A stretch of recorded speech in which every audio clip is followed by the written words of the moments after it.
Hi guys, मेरा नाम जुबैर है और स्वागत है आपका मेरे चैनल में। तो आज का वीडियो बहुत ही ज्यादा इंपॉर्टेंट है और यही रीजन है कि मैं ये वीडियो हिंदी में बना रहा हूँ। नॉर्मली जो मेरे वीडियो रहते हैं वो मराठी में रहते हैं, which is my mother tongue.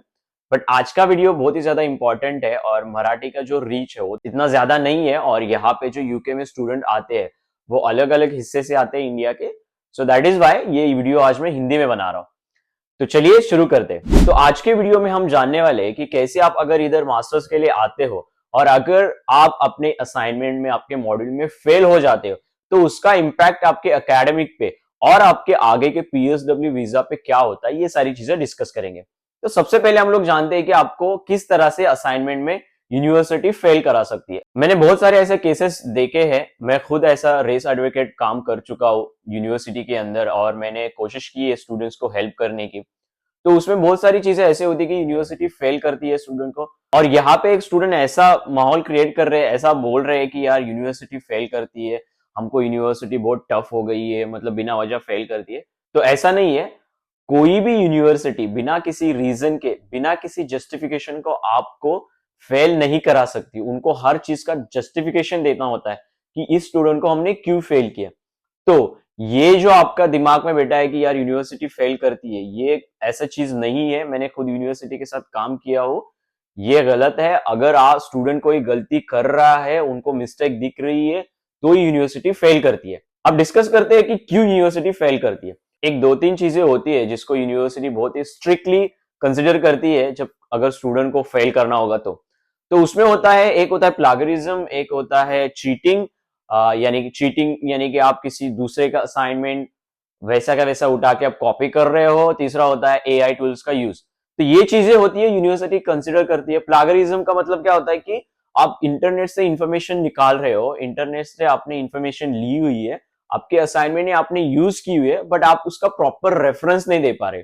मतलब कि आपने ये इंफॉर्मेशन कहाँ से निकाली, किधर से उठा के ली, वो अगर आप रेफरेंस नहीं दे पा रहे हो तो यूनिवर्सिटी उसको कंसीडर करती है। फिर उसमें आगे यूनिवर्सिटी आप पे इंक्वायरी बिठाती है, फिर आपसे पूछताछ करती है कि आपने कैसी असाइनमेंट बनाई है, किस तरह से बनाई है। ठीक है, ये प्लागरिज्म हो गया। उसके बाद होता है चीटिंग, और ये सबसे बड़ा रीजन है स्टूडेंट्स को फेल कराने का। चीटिंग में होता क्या है, काफी सारे बच्चे क्या करते हैं कि यहाँ पे ना असाइनमेंट हेल्प करके होता है, जो बाहर से असाइनमेंट हेल्प लेते हैं, कोई दूसरे ऐसे एजेंट्स वगैरह होते हैं, वो आपको असाइनमेंट लिख के देते हैं पैसे देके। तो कुछ अच्छी भी होती है जो आपको प्रॉपरली हेल्प करती है, बट ज्यादातर जो असाइनमेंट हेल्प वाली होते हैं वो लोग क्या करते हैं, इधर उधर से डाटा कलेक्ट करके, ये यूनिवर्सिटी से वो यूनिवर्सिटी से डाटा कलेक्ट करके आपको असाइनमेंट दे देते हैं। और वो फिर यूनिवर्सिटी के पास जो टूल रहता है, सॉफ्टवेयर रहता है, उसमें जब आप अपलोड करते हो तो उसमें डिटेक्ट हो जाता है कि ये कॉपी है। ऐसा अगर हो जाता है तो फिर उसमें आपके ऊपर केस बिठा के इंक्वायरी करके आपसे जस्टिफिकेशन मांगा जाता है।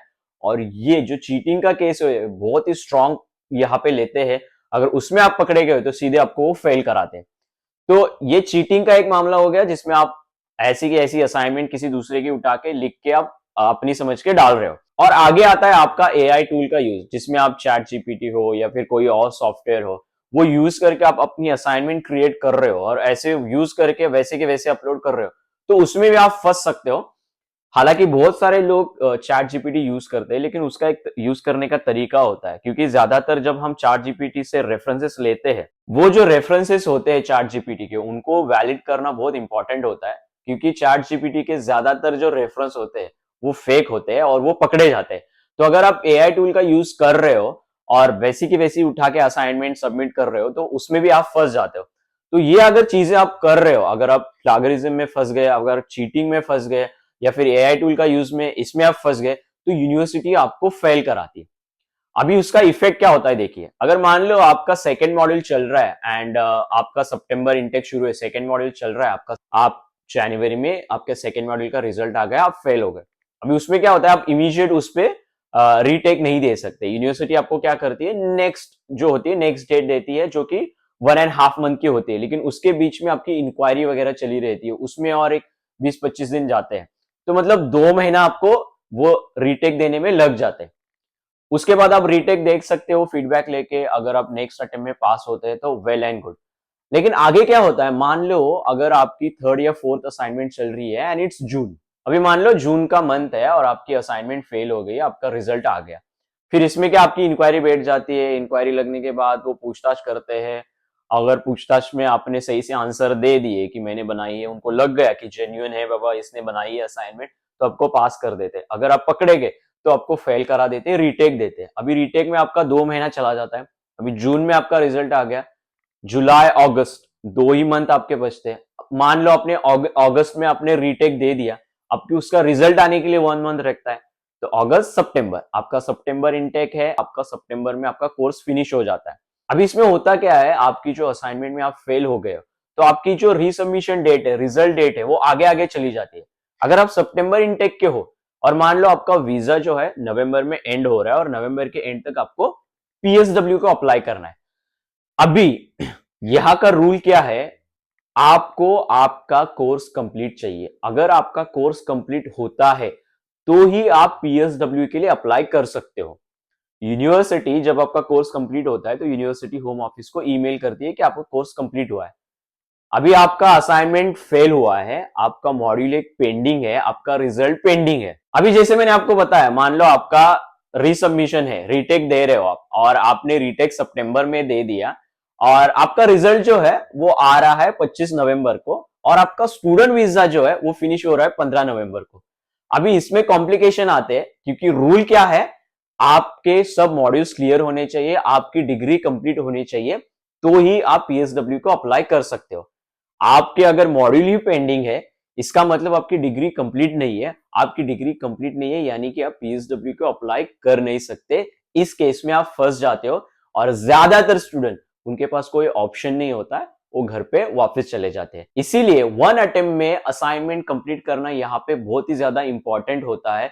भले ही आप 50 लाओ, 55 लाओ, जो बोलते हैं ना 36 चाहिए होते पास होने के लिए, वैसे यहाँ पे 50 चाहिए होते पास होने के लिए, वो 50 लेके आओ, लेकिन फर्स्ट अटेम्प्ट में आपकी असाइनमेंट कंप्लीट करो। बिकॉज अगर आप फर्स्ट अटेम्प्ट में असाइनमेंट कंप्लीट नहीं करते हो तो आपके कॉम्प्लिकेशन क्रिएट होते हैं आपके पीएसडब्ल्यू में, आपके वीजा में, और एट द एंड अगर आपके मॉड्यूल्स पेंडिंग है तो आप पीएसडब्ल्यू के लिए अप्लाई नहीं हो सकते।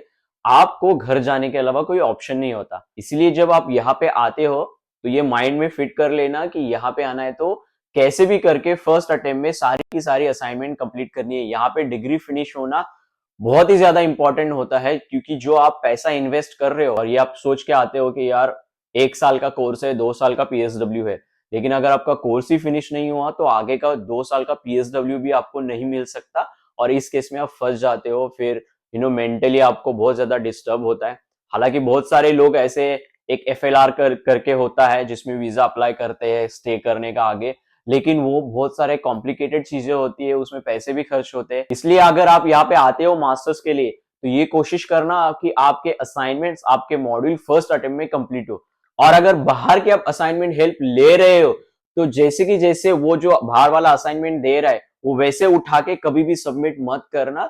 उसको क्रॉस चेक करना, वेरीफाई करना, आपके ट्यूटर से फीडबैक लेके क्या क्या आपको चीजें चाहिए वो उसमें सब है क्या, वो देख के आप सबमिट करना। ये नहीं कि बाहर से उसने असाइनमेंट बना के दे दिया और अपलोड कर दिया, इसमें आप फंस जाते हो। तो ये चीजें आप दिमाग में रख लेना।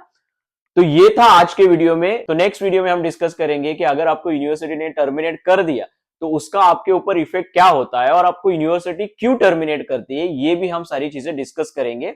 और एक बार आप टर्मिनेट हो गए तो आगे आपके पास ऑप्शन क्या होता है और उसका ओवरऑल इफेक्ट जो है आपके वीजा पे क्या होता है, ये सारी चीजें हम नेक्स्ट वीडियो में डिस्कस करेंगे। तब तक मेरे चैनल को सब्सक्राइब करना और ऐसे ही मुझे सपोर्ट करना।